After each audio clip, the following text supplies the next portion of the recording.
তো আজকে আমরা একটা ফটো ফ্রেম ডিজাইন করব, যে ফ্রেম দেয়ালে ঝুলিয়ে রাখতে হয় ওই ফটো ফ্রেমের কথা বলছি।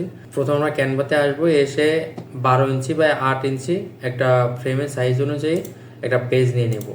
অ্যান্ড দেন আমরা পেজের কালারটা ব্ল্যাক করে দেবো, যেহেতু ফ্রেমটা ব্ল্যাক হবে। অ্যান্ড দেন আমরা এখানে আমাদের ছবিটা অ্যাড করব। তো আমি এখানে আমাদের এই ছবিটা এখানে অ্যাড করতে আসি প্রথমে। তো এটা আমি এখানে অ্যাড করে নিই। অ্যান্ড এখানে অ্যাড করার পরে আমাদের এখানে ফটোটা ব্লেন্ড করতে হবে, ঠিক আছে। তো ফটোটা ব্লেন্ড করার জন্য তো আমি এখানে এলিমেন্টসে যাব অ্যান্ড গিয়ে এখানে সার্চ দেবো যে ব্ল্যাক শ্যাডো সার্চ দেওয়ার পরে অনেকগুলো ব্ল্যাক শ্যাডো আসবে।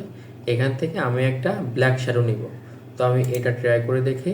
তো আমাদের এখানে এই ব্ল্যাক শ্যাডোটা এখানে আমাদের যাচ্ছে। তো আমি এটা এখানে দিয়ে এটা অ্যাডজাস্ট করে দেবো, ঠিক আছে।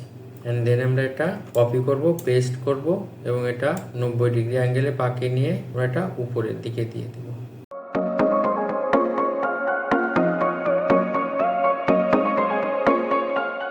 আমাদের ফটোটা ব্লেন্ড হয়ে গেল, ঠিক আছে।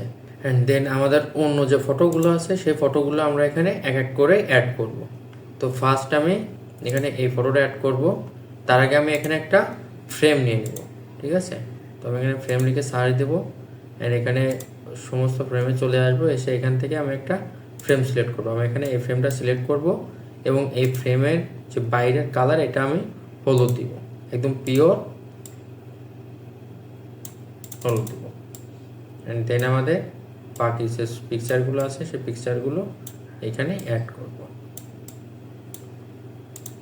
তো আমি ফ্রেমগুলো আমাদের আর বাকি 5টা পিকচার আছে, 2টা 3টা 4টা। এই ফ্রেমগুলো একটা আর একটা নিচে দেওয়ার চেষ্টা করব, ঠিক আছে।